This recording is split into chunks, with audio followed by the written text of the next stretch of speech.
Shalom, everybody. Welcome to this week's edition of Journey Through Torah. This week, we are in Parsha Emor Say. We're speaking to someone. Well, Yahweh's always speaking to someone through the Torah, right? But what specifically is happening here? Well, let's understand that now we are still, once again, continuing on the journey of clean, unclean, and holy and common. Like we've been saying, this is a common theme throughout Vayikra. So, you as a people are called to be holy, and you are to be aware of how you live your life. Even more so when you had to deal with the holy things. Remember, if we're out living our lives, just normal people in the camp doing day-to-day things, we can come in contact with unclean things all the time.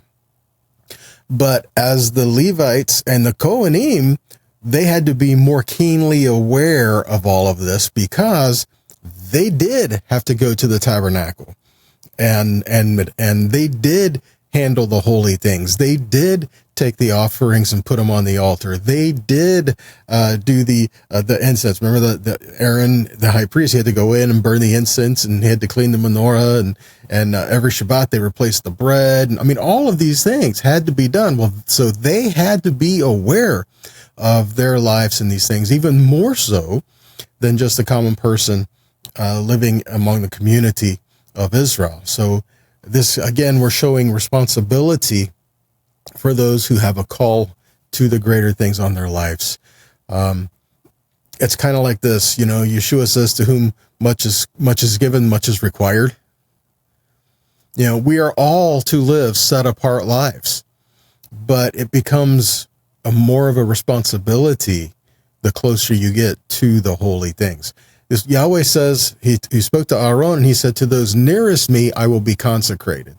In other words, when people look at you as a servant of Yahweh, people look at you, you are a child of God, and they will make decisions for their life about the God that you serve based on your life.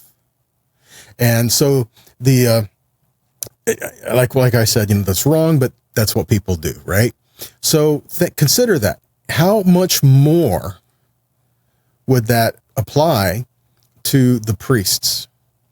If the priests are lax in their standards of walking in righteousness and holiness and purity, then the people are going to think it's insignificant and not worry about it at all. See, so it was important that the priests and the Levites teach the people of Israel the things regarding what is holy, regarding the things of which is clean, regarding the things of which are common, to teach them so that they would know this and understand this. So as they approached and worshiped, they can see what Yahweh has done in their life, so they can see how he has benefited them and what he has called them to as a kingdom people. Okay. Well, let's get in. Let's start a few things here. Let's go to Leviticus 21:1, and it says, Yahweh said to Moshe, speak to the priests, the sons of Aaron, and say to them, no one is to make himself unclean for the dead among his people. So again, we're looking at Vayomer Yahweh el Moshe Emor.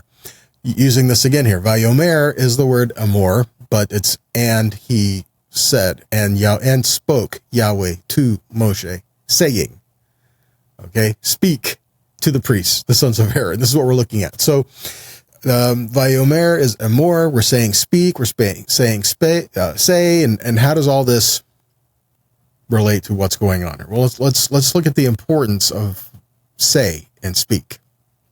The very first time Emor, say, is used in the scriptures, back in Genesis 1, 3, and 4. And God said, let there be light, and there was light. And God saw the light was good, and God separated the light from the darkness. In the Hebrew, Vayomer, it's the same thing. Vayomer, it's the word Emor. Vayomer Elohim Yahi or Vayehi or. I like how it reads that. Vayomer, and said Elohim, light exist, light be, and light be. It's pretty cool how it reads it. It reads it in the Hebrew, but that's exactly what happened. And said Yahweh, light be. And there it was. And light existed. See, and so it's much like we were talking about last week. When he says you are a holy people, he says be holy.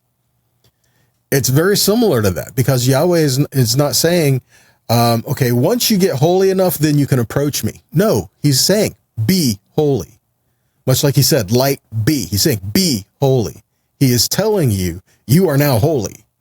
And that affects how we live our life here. Okay. So Yahweh is speaking to his people. And here he's addressing the Kohanim, and then one of the job with the Kohanim and the Levites was to teach the people of Israel what Yahweh was teaching them.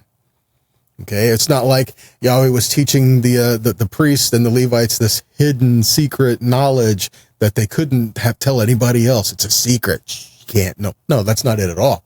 Because when the word of Yahweh was given and the standards were shown and it was all there and everybody knew what those were, these aren't things that are done in secret. These are things that everyone was to know what it was to be and how to serve Yahweh and the importance of these things. In other words, Yahweh is calling all of his people to make distinctions and discern between the light and dark, to discern between life and death, and to discern between clean and clean and holy and common. These are the things that we are to discern as children of Yahweh, as people in covenant, and how we live our lives, and the choices that we make are based on how we view these things. Leviticus 10, verses 10 and 11, again, Yahweh speaking to Aaron here, you are to distinguish between the holy and the common, and between the unclean and the clean. And you are to teach the people of Israel all the statutes that Yahweh has spoken to them by Moshe. Again, the job was to know these things and to teach it to the people. Ezekiel 22:26 says that the priests have done violence to my law and have profaned the holy things. Why? It says that the priests have done violence to the Torah, violence to it, not just, oh, they've just ignored it. No, violence to the Torah and profaned that which was holy. Why? Because they did not make these distinctions. They did not make these distinctions and teach it to the people. Let's read it. They have made no distinction between the holy and the common, neither have they taught the difference between the unclean and the clean, and they have disregarded my Sabbaths, so that I am profaned among them. Again, if we don't know what the word of Yahweh says, we're not going to walk in it.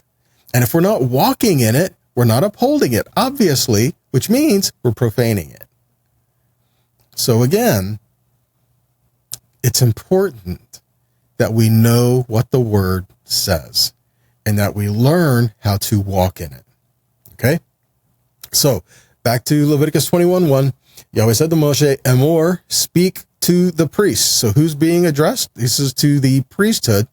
And he says there is to be none defiled for the dead among his people. Even in death, they were not, remember, touching a dead body would render someone unclean, right? So even if someone had died, whereas in many different religions, someone's dying, call the priest, right? Well, here, the priest could not defile himself with the dead body. Again, he was given to serve in the sanctuary, and he could be called there at any time, so he could not put himself in a state of ritual uncleanness. He had to be separate. He had to live his life this way, and he was not to defile himself for the dead among his people. Okay, it's not that he didn't care. It's just that he had to be in that place of the tabernacle really at any given point in time. And when Yahweh called, he couldn't say, hold on, I can't see you till tomorrow. Okay. The degree of his service was so important that he had to make himself this way. Now, understand this has another meaning as well. That he is not to be defiled for the dead among his people. The word that's used there, it's not really death. It's nephesh, soul. Normally it's met that's used in here, but the word used here is nephesh. He is not to be defiled for the soul among his people. So we can translate this as soulish. That is any appetite, breath, creature, or even someone who's discontented or lust or anything like this. So we could translate this as you shall not be defiled by those who are soulish or worldly. Don't hang out with the world or those who act like the world, as well as physically dead, physical death. There were high standards on those who were to be holy and represent the people of Yahweh. There were high standards that were given there. Leviticus 21:6 says, they shall be holy to their God and not profane the name of their God, for they offer Yahweh's food offerings, the bread of their God, therefore they shall be holy. It's not that Yahweh's eating, but because they served at the altar, they had to be holy. And they had to be aware of that. And they could not come before the altar unclean, right? We've talked about this before throughout this book. So they had to stay in this situation where they put themselves in this. Again, we're addressing issues of holiness. The Kohen Gadol was to be diligently aware of his life, his heart, the intent of his heart, and his surroundings outside of him, so that he would remain in a state of ritual purity. He was to be aware of not just physical contamination, but spiritual as well. He is not to defile himself so as to render himself unfit to do his sacred duty. The exception was the para adamah. The exception to this was the red heifer, which we read in Numbers 19, I believe. I could be wrong on that, but that's off the top of my head. So in the ashes of the red heifer, every person that was involved in producing and making the ashes of the red heifer became unclean. But the paradox is that if someone had become unclean, it was the sprinkling from the ashes of the red heifer with the water. It was the sprinkling that was involved in the ceremony to declare them clean, to purify them. So even though the Kohen was to remain in a state of ritually clean, he was not to hesitate at all in contaminating himself when it was needed for the help of his fellow man to regain his state of purity with the ashes of the red heifer. That's kind of an amazing thing, guys, because then we can go into issues of the ashes of the red heifer, or pictures of Yeshua as well, that he became unclean so that we could be clean. He took on our uncleanness and bore these things to deal with these things so that we could be clean before him. It's an amazing thing. And again, it's a matter of how we live our life, not just in the sanctuary, but how we live our life day to day outside of the sanctuary as well. See, this is addressed here too, because it's not just like, so the priest is to be holy only while he's serving his term in the sanctuary. No, he is to be holy, even when he's at home, even when he's at the market, even when he's wherever, he is to be set apart and consecrated and holy. When you read this, Kedoshim Yehiyu leElohim, literally it's Kedoshim, he is to be holy and to Elohim, his God, to Elohim, your God. Now, interesting, because in this phrase, Samson Raphael Hirsch has some interesting commentary regarding it. He states this: not only inside the temple, but outside it too, are they to be holy to the God to whom they have to teach the people, and not desecrate his name which they bear and which they represent. They have to bring near to God in the sanctuary of his Torah. That is why they themselves have to be a sanctuary wherever they are.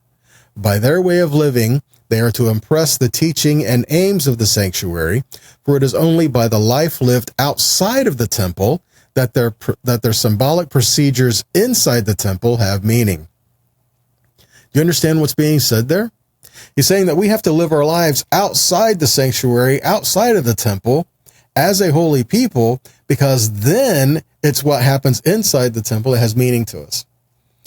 That means we live as a holy people outside, and we represent Yahweh to the people in the day-to-day life, the mundane, just the common things, just life. Because in these things, we're seeing Yahweh and his goodness and his kindness and his holiness. And in this way, we're drawing people to his sanctuary. We're drawing people to him because you are a sanctuary for his presence out there. And when you come together and gather in at the sanctuary, then we're gathering together and his presence is there with us all, right? So again, it's just a matter of you carry the presence of Yahweh with you. It's not just something that you are aware of for different parts and different things. No, you carry the presence of Yahweh with you, and you live as a holy people no matter where you are. Even more so for the priesthood. Okay. Now, one of the roles of the priest was to be a facilitator. What does it mean to be a facilitator? He was to help show the way of life and worship. And that's why it was important that he be seen outside of the sanctuary, because he was important to show the way of life and worship. Not just how do we do the worship service and the liturgy and these things, but how do we live day to day in our normal everyday lives? So the priesthood were to show the way. This is how you live your life of worship to Yahweh. He was not to stand in the place of relationship for Israel.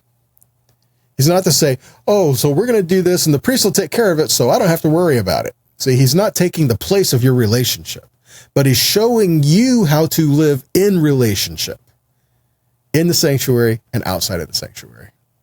Psalm 86:11 says, teach me your way, O Yahweh, that I might walk in your truth. Unite my heart to fear your name.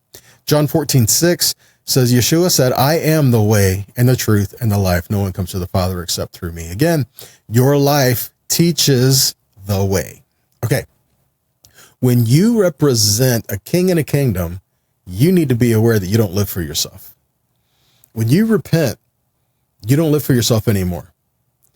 It says you used to be a slave to sin, but now that we've repented, we are now servants of righteousness. We serve Yahweh now. We don't serve our old desires, the old lustful natures, the old things. We serve Yahweh. Old things have passed away. All things are new. We don't live for ourselves. We live for the kingdom of Yahweh, and may his name be glorified and honored in our midst. That changes our life. Okay. Leviticus 11:44 and 45 says, for I am Yahweh your God.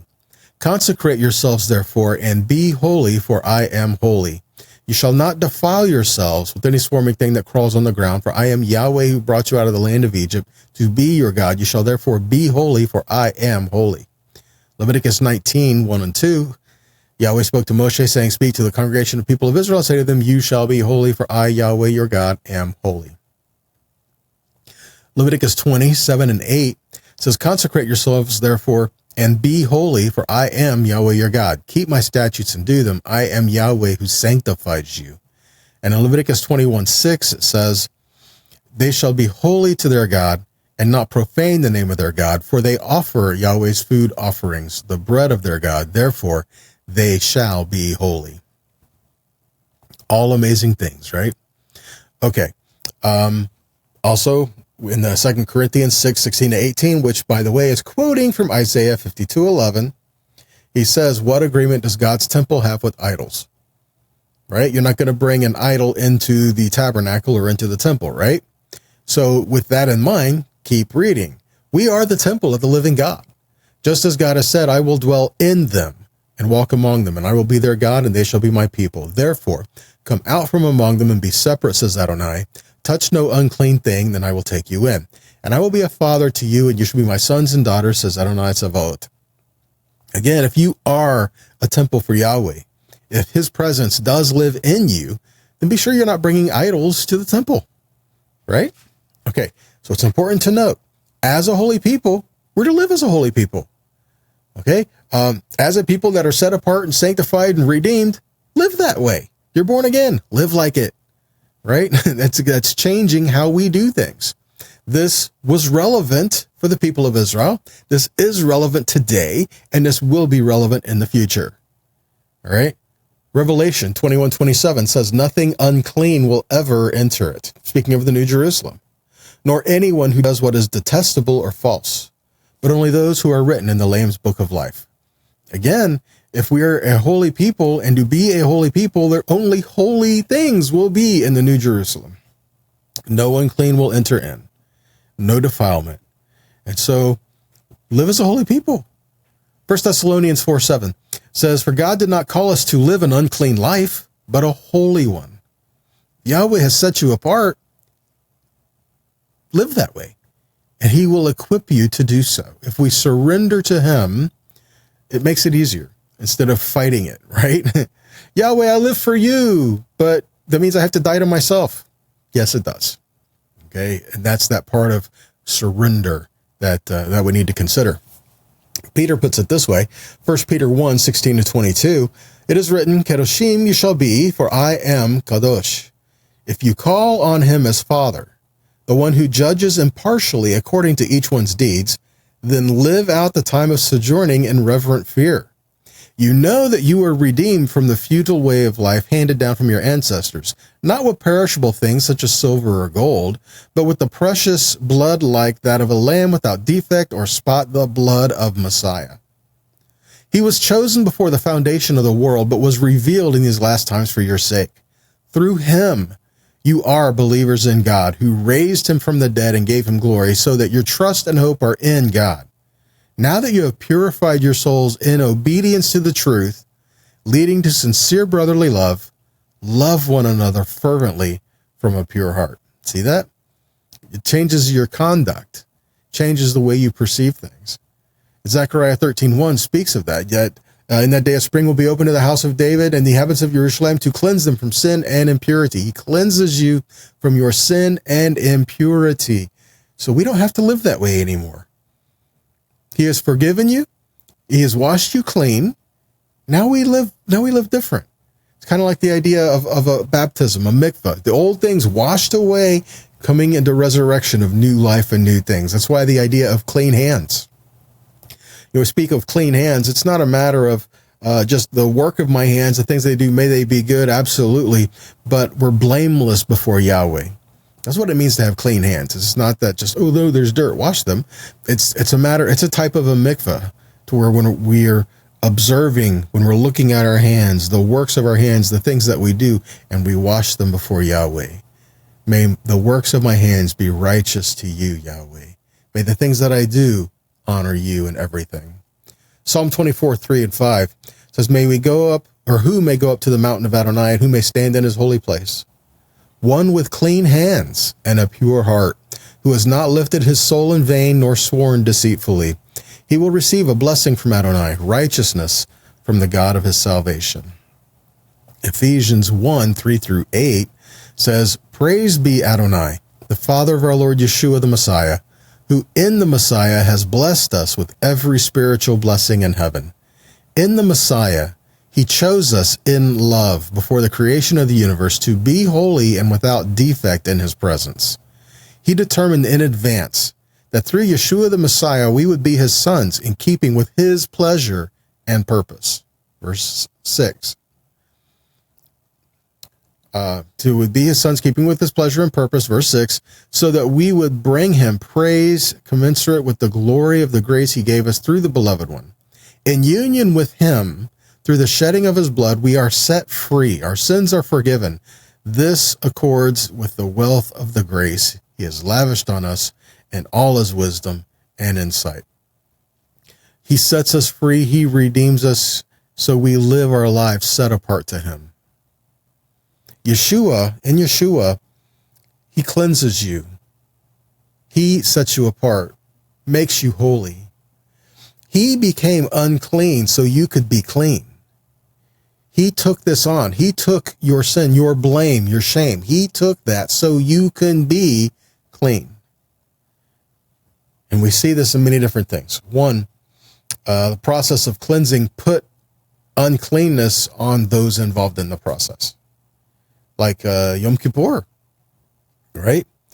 In the process of making atonement for the people, there was uncleanness that was declared to the goat that goes away.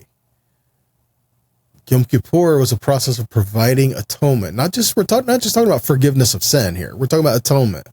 And if you don't know the difference, then go back to Acharimot Parsha, and we talk about the differences between atonement and forgiveness and how both are needed. Okay? So Yom Kippur is the process of forgiving, making atonement so that you can come into the presence of the most holy God. And the red heifer, we talk about that, where we see someone who had become unclean they needed to go through the process of being declared clean. So the ashes of the red heifer, everyone involved in the process became unclean so that you could be made clean. And so they would mix the ashes of the red heifer with the water. They would sprinkle it on the person who was to be made clean, and then make the declarations for them, make the appropriate offerings. Then they were declared clean.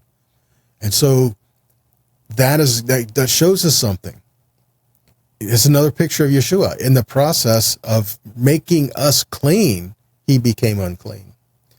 And in Isaiah 53 as well, he bore our uncleanness, our sin, our shame, our guilt, so that we could be clean, free, guiltless, blameless before him. What do we see some other things here? Leviticus 16:20. And when he made an end of the atoning for the holy place and the tent of meeting at the altar, he shall present the live goat. And Aaron shall lay both his hands on the head of the live goat and confess over it all the iniquities of the people of Israel and all their transgressions, all their sins. And he shall put them on the head of the goat and send it away into the wilderness by the hand of a man who is in readiness. And the goat shall bear all their iniquities on itself to the remote area, and he shall let the goat go free in the wilderness. Isaiah 53. Again, that was part of the Yom Kippur service. In Isaiah 53, verses 3-5, says, he was despised and rejected by men, a man of sorrows and acquainted with grief. And as one from whom men would hide their faces, he was despised, and we esteemed him not. Surely he has borne our griefs and carried our sorrows. Yet we esteemed him stricken, smitten by God, and afflicted. But he was wounded for our transgressions. He was crushed for our iniquities. Upon him was the chastisement that brought us peace, and with his stripes we are healed. 2 Corinthians 7:1. Therefore, since we have these promises, loved ones, let us cleanse ourselves from all defilement of body and spirit, perfecting holiness in the fear of God. These are the things Yahweh has called us to. We've been talking throughout this book about be holy because Yahweh is holy. He is holy. He is our Elohim. Therefore, you be holy. And because of that, it changes our life. The way we do things, the way we see things, how we walk, our daily habits even become different. You know, we're reading the Bible. We're praying. We're finding ways and things in life around us where maybe a sense of injustice, looking around saying, well, that's not right. But we go beyond that. It's not just a matter of, well, that's not right, and then we walk away. Well, that's not right. What can I do about it? See, that changes things. And these are the things that Yahweh has called us to. That's how you're holy. Be holy. What does that mean? That means you show the heart of the Father in your life, not just at the sanctuary, but even in your day-to-day life. Live for him, not just an hour out of the week. Live for him every day. He is holy. You are holy. So be holy in everything that you do, in all your life, in your conduct, and honor Yahweh in the midst of it all. Why? So that people will see your life and glorify your Father in heaven. Help make disciples. How do we do that? By letting our life be the example, by letting people see Yahweh in our life. And they're going to want that. The world is dark. Let your light shine, right? Okay. Well, that's all I've got for you this week, guys. I pray that this has been a blessing to you, and challenged you a little bit even, encouraged you as well. And if this has been a blessing, then share it. Guys, whatever avenue you watch or you listen, help us to get them out there. If it's been a blessing to you, it's going to be a blessing to somebody else too. So if it has blessed you, share it. Okay, help get it out there. And if this has been something you enjoy to tune in from time to time and watch the videos and you share them, please consider making a donation to help us keep these moving along, to help us keep creating these, help putting them out there. It's only because you guys help make that happen. Okay, so please continue to help make that happen. All right. So if this has been a blessing to you, then please consider making a donation as well to help us continue to do that. So until next time, guys, be blessed, be a blessing, and shalom.